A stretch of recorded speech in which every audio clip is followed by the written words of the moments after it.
game. Tremendous win. Sellout crowd. Atmosphere was astonishing, impeccable. It's grand.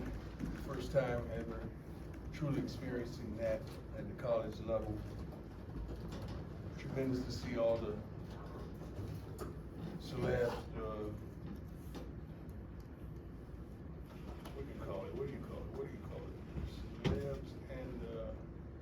what do you call the people that played him? Alumni, thank you, I went blank.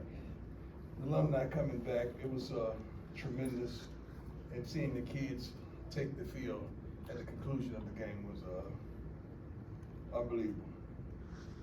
I'm proud, I'm happy to be your coach, I'm proud. Coach these young men. I think over 16 million viewers in the last 2 games. It's tremendous. One of the largest, second most streamed game on Fox in history. Number 10 most watched regular season college football game in Fox history. Pretty darn good to be started. Let's go. Questions? Go ahead, Matt. Coach,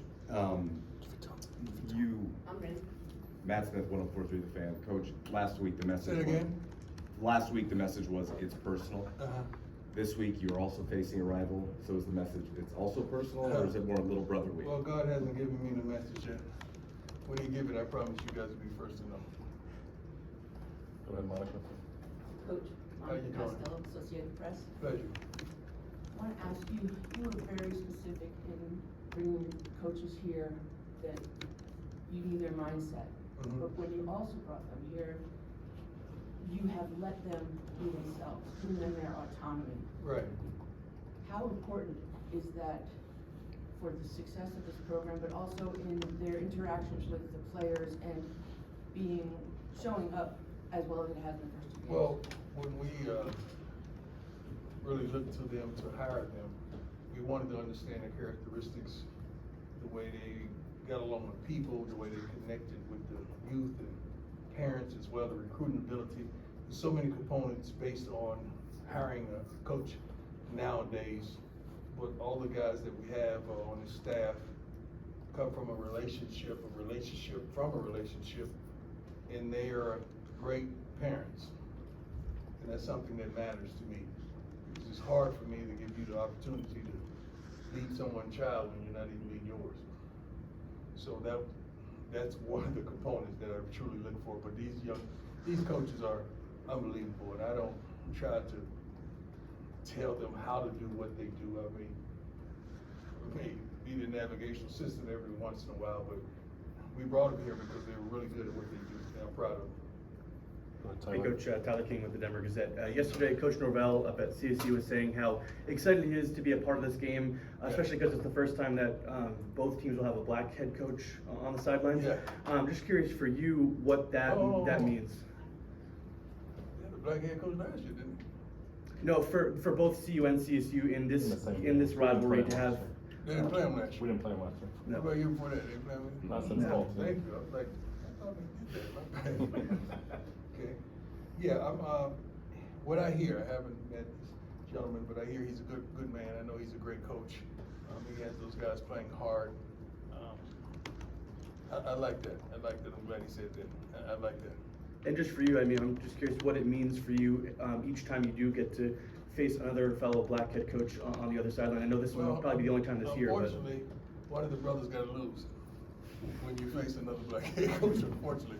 And you want to see us win. I mean, that's the thing. But besides that, man, it's just tremendous getting this opportunity and allowing the nation to see that we are more than capable of doing a sufficient, sufficient, and a great job. So I'm happy he pointed that out, and I have the utmost respect for him, truly. Okay. Hey Coach, Jack Carlo with Buffalo's Wire. We saw a video that came out of practice yesterday of some of your players saying that a lot of the Louis luggage hasn't even seen the field yet. Do you agree with that statement? I haven't seen it. I haven't seen it. If they hadn't seen the field yet, that's not our fault. That's not our fault. Go ahead, Adam. Hi, Coach. Adam Tiger, How you 24/7 doing, Sports. sir? I'm doing excellent. Hope you are as well.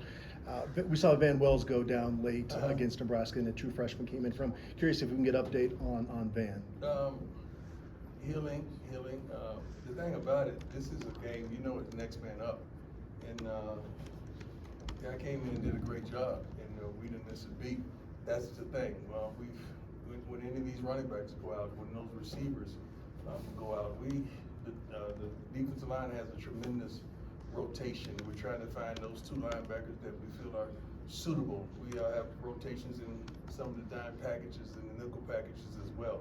So we have the depth that we need. We could always use more, but I feel like we're okay at that position. We're okay, but hopefully Dan gets better soon. Ariel Orsuto, How you doing, News. Ariel? Doing very well, living the dream. So yesterday, Coach Norvell, first of all, was talking endlessly about Shedeur and his success. But he also told a story that when you first got your job at Jackson State, that you reached out and asked about the air raid offense to try to get the best of Shedeur. Do you recall that? Yeah. And can you kind of tell me your I perspective? called several persons. Honestly, I think my initial call, I'm going blank, my initial call was to Was it Leach? Coach Leach. Mike Leach. Thank you, was to Coach Leach. That's why I was trying to grasp his name. Coach Leach, God bless him, the rest. That's who I called initially, because he's it. So that's pretty much how we did it. And I interviewed several persons, and that's how I met Brett through that. But definitely, because I knew we had a stout defense led by Dennis Thurman, and we wanted to put up more points. So I wanted to know the intricate details of that offense. Hey, Coach, Brian Howell. How you doing, sir? Good, and you? I want to ask you about Travis Jay and Brandon Gann, a couple of your Florida State transfers. That looks like they're just now getting back. How close are they to getting on the field, and what do they add when they are out there? I don't think they're close. I don't know what they had. I gotta see them. I gotta see how they work and how they fit in, and do they know the scheme. But they're tremendous. They have tremendous attitudes, which is really positive. They have tremendous work ethics. So I really like what I've seen thus far, but I can't wait to see them on the field. I feel like they're a little bit of ways from really playing and starting the game. Go ahead. Hi, Coach. Ron Scholes with Rivalry Report. You've had 4 players in the first 2 weeks get Pac-12 Player of the Week honors. How does it feel that your players are getting the recognition they deserve from the conference? That's the goal. That's the aim. I mean, we want them to get even more accolades. I mean, they don't play for accolades. They play to be dominant. They play to go to the next level and come here and get solid education. But when they're noticed and when they're highlighted, that's tremendous. That's a tremendous plus for this program. Go ahead, Jimmy. Coach Jimmy Searfoss, 247 Sports. Shedeur was hit quite often last week. What needs to change on that offensive line to keep him protected? That has a lot to do with a multitude of things. It's not just the line. It could be what we called on that particular play. It could be get the receiver in the right route. It could be checkoffs. It could be a multitude of things. So you never really know what's going on throughout the play, because we had several busts during the games. We had several things that didn't go as it should have, even before the snap of the ball. I mean, count the protection, make sure the right protection was signal and so forth. But we hope to get the ball out of his hands a little quicker so he can protect himself. What's wrong with me? Go ahead, Pat. Hey, Coach. Pat Graham, Associated Press. Yes, sir. You opened this up with the numbers and the celebrities who showed up and alumni and all the great things that are happening. Colorado's the center of the football universe right now. Do you take time to just soak it in and enjoy the moment a little bit? No, not really. I don't have time to enjoy the moment. Santa don't have time. You know, he got to deliver gifts. He ain't got time to enjoy his cookies. Okay? Because that's all he gets. I ain't got time for that. I got to keep it going. I got to keep this machine going, and make sure we stay on the right path, and make sure we're locked in and we're focused on the right thing. Make sure we're practicing adequately. Make sure we're giving it our all. Making sure we're making the right adjustments and playing the proper personnel. So it's a lot. It's a lot driving this train. It's not easy. Coach, we saw Juwan Mitchell get the chance to start Yes. this past weekend. I know he's only been here for a couple of weeks. What has allowed him to quickly integrate himself with this defense? He's really an intelligent player. He really knows the game of football. Not only that, he's instinctive. He's way more instinctive than the other linebackers. He's very physical, and his aptitude for the game, like he knows football. That's the main thing. Getting to hear that quickly and learning the scheme is phenomenal. But he loves the darn game. Sean, go ahead. Coach Sean Keeler of the Denver Post. Shiloh visited Colorado State, didn't he, 2018, when we provided Shador with him? He and Shador. What did he tell you about there? And I understand they might have reached out to people from your camp a couple years ago about going up there as well. What do you know about Colorado State? I don't know much. I mean, I think, was it Coach Bobo? Mhm. He was, we had a relationship and he recruited my son, so that was, I know they had a good time, they really did. I think they got in an argument on the trip. I know they called me that night fighting with each other, probably about the room, tried to bring a girl to the room, something stupid like that. I promise you, another one probably didn't want to leave. That probably was it. I think that was it, matter of fact. But they enjoyed the trip tremendously, but I think they enjoyed it here much better. Matt, go ahead. Coach, you brought up the other day about how your attractability right now with offensive and defensive line isn't what it is with DBs. As you recruit kind of during the season, put that plan out, what is your focus and how do you change that? It's already changed. I say that so you can highlight it, so you can print it and run with it, and you did just what I wanted you to do, so thank you. I appreciate it. So, I mean, obviously, when you have a coach that plays defensive back, your attractability is skill position. So, we don't have a tremendous problem getting those bigs. I think we have a tremendous rotation of bigs right now, offense and defensive line. You haven't seen the offensive line as of yet because the solid five has been in there, but now we have a six going in the center. But trust me, those guys are coming. They're coming. We're receiving so many calls at this point right now, it's absurd.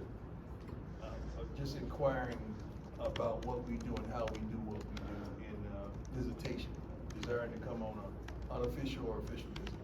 So I'm liking where we are right now. I'm truly liking that. Go ahead, Jake. Hey, what's up, Coach? Jake Schwann with DNVR. How you doing? Doing great, sir. How are you? Excellent. You showed this at Jackson. You guys only went for it on fourth down once last week, but where does that kind of tendency, that aggressive tendency to go on it for it on fourth down? That's just believing in the team, believing in the staff, it's believing in understanding the flow of the game and the different possibilities of the game. A lot of things that you see that we may go for, we've already rehearsed that in practice. We've already gone over that situation several times during the week because we had an inclination that we may be at 4th and 2 or 3rd and 3, you know, in that particular yard line where it's kind of risky for a field goal and too close to punt. And your defense is playing well, so you might as well give it a shot. But we go over those situations in practice. Go ahead, Nick. Hey, Coach Nick Rothschild, Denver Sept. How you doing, sir? Good, thank you. Love the video with you and Peggy in the locker room after the game, and you said you're proud to be the head coach here in Boulder. And considering all that, do you get a sense for what the Rocky Mountain Showdown means to the state of Colorado and how important it is for not only the alumni and the people in the state, but the kids, the high school kids coming up watching? You gotta give me one at a time now. You just got me all hyped up about the Nebraska thing. You just bombarded me about that, right? That tradition, that was tremendous tradition. Now you want me to understand about the Rocky Mountain Showdown. So you gotta give me some verbiage or some literature on something, you know, just to brief me. But trust me, this isn't my first rodeo when it comes to that. I think the Falcons and the Saints were quite a showdown, as well as playing against the 49ers, as well as the Cowboys, 49ers. I can keep going, Cowboys, Philly, you know, Cowboys, whoever, was always during showdown. Baseball as well. So it's always some type of adversity that you have against someone in close proximity of you. Yeah, I had 2 divorces, which was a heck of a showdown. Don't tell me about the showdown. Heck of a showdown. CSU. Just wanted to ask you about Arden Walker, a local kid who transferred in from Missouri. Can you talk about how his game is elevated since he's back in Colorado? Well, he was that guy. We're lucky to have him. We're lucky that he's truly contributing for us. He can plays with a lot of energy, but just a great overall young man. And I'm proud of the man he is on and off the field. I truly am. Coach, about the protection again, it did seem like, you know, a lot of those sacks happened. The Shador was telling us after the game that it took him a little bit to settle in, and a lot of those sacks were happening then. Did it feel like once he settled in, that protection got better, and then maybe it's just a matter of if you guys can settle See, in the quicker? thing about when something happens, you don't really know what's going on. You just see the TV cut and he's getting sacked. You don't know who missed the block. You don't know who ran the wrong route. You don't know if he missed the read. You never know what happens on those type of plays. So you would have to go over each play one by one so you can understand what transpired on those plays. I just learned not to really get emotional with him about it, because when I watch the film, then I see what really transpired. So I don't really get upset with him, but I know for a fact he's not one to hold the ball. He's not one. He pre-snap reads are excellent, and he knows where he's going with the ball normally. So when something happens and he's getting sacked, something tremendous was supposed to happen that didn't go the way we wanted it to go. I trust him hopefully. Hey, Coach McMillan, Fox 31. Yeah, man. How you doing? 2-0, and obviously the first two wins, you guys win in different manners, but it feels like the mentality of the team is not being satisfied and trying to continue to build. So going into the game against Colorado State, what is it going to take to be able to be dominant in all three phases of the game for all 60 minutes? Well, we wanted to get out to a great start in practice today. We cut practice down a little bit, but we wanted the full speed and the tremendous tempo, which we got out of the guys. We got to get started. Oftentimes, coaches, teams, they wait till Saturday to get started. You get started today. You get started on the scout report this morning. You get started when you touch that field, when you snap on that chin strap. And having a good start translates to a good start on Saturday, and that's what we need. We want to exceed expectation. If the expectation is to win, we may understand that. Let's exceed that. Whatever the expectation is, let's exceed that individually and combined as a team. We're winning, but we're not playing our best football. That's a tremendous sign, and we can't wait to build off that. We want to show you a game that we put it together offensively, defensively, as well as special teams. We want to show our fan base that game, and that's what we're chasing. Hi, Coach. How you doing? Good, how are you? Good. Nikki Edwards, CSU Sports Report. Matt Rule had comments after Shador mentioned that he was disrespected by the team. He said, "I've never disrespected an opponent a day in my life. I never will." Do you have any response to that? Not really. That was unfortunate. I didn't even know anything about it. They said they were praying in the middle of the field, so it's cool with me. I mean, I'm happy that's what they were doing. Amen. I'm for that. I'm all for that. Let's turn the page. Let's get on to Colorado State. That's over. Go ahead, Aria, last question. In the fact that you're turning the page, you also seem very kind of like subdued, very cool, calm, collected right now. What is that mentality that you have right now? It's a consistency of who I am. I rock steady. You know, I get a little feisty, a little hype, and I start changing as the days grow on to the game. You know, I get more determined and focused and locked in.